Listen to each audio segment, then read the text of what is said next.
ন্যায় বিচার প্রতিষ্ঠা ও সাম্যে নতুন বাংলাদেশ গড়তে চায় বিএনপি, এমন মন্তব্য করেছেন দলের মহাসচিব মির্জা ফখরুল ইসলাম আলমগীর। সোমবার বিএনপির প্রতিষ্ঠাতা জিয়াউর রহমানের সমাধিতে শ্রদ্ধা নিবেদন শেষে তিনি এ মন্তব্য করেন।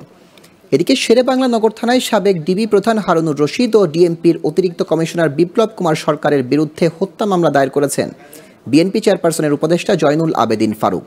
বিস্তারিত আওলাদ বাবলুর প্রতিবেদনে। 2011 সালে তৎকালীন সরকারের বিরুদ্ধে হরতাল সমর্থন মিছিলে পুলিশের হামলায় রক্তাক্ত হন বিএনপি চেয়ারপারসনের উপদেষ্টা জয়নুল আবেদিন ফারুক। অথচ উল্টো পুলিশের মামলায় তাকেই আসামি করে মামলা হয় শেরেবাংলা নগর থানায়। হাসিনা সরকারের পতনের পর ন্যায় বিচারের দাবিতে সেই থানায় নেতাকর্মী নিয়ে হাজির হন তিনি।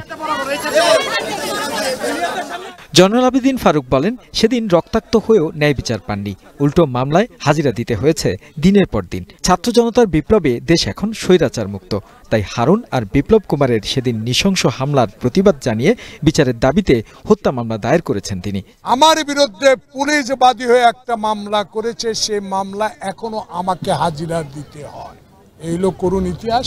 তাই আজকে আপনাদের প্রশ্নের উত্তর একটাই সরাসরি, আজকে সুযোগ হয়েছে ছাত্র সমাজের রক্তের বিনিময়ে, জনতার রক্তের বিনিময়ে দেশ গণতন্ত্রের পথে এগিয়ে যাচ্ছে।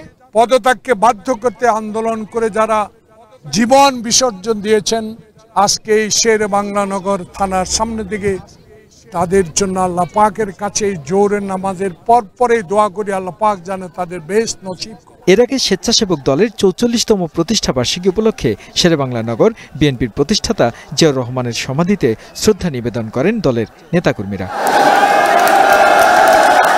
ছাত্র জনতার অর্জিত বিজয় একটি মহল নস্যাতের ষড়যন্ত্র করছে দাবি করে মির্জা ফখরুল সবাইকে সতর্ক থাকার আহ্বান জানিয়ে বলেন, বিএনপি নতুন বাংলাদেশ চায়, একটি গণতান্ত্রিক দেশ, সাম্য সম অধিকার ন্যায় বিচারকে প্রতিষ্ঠিত করে নতুন বাংলাদেশ গড়বে বিএনপি।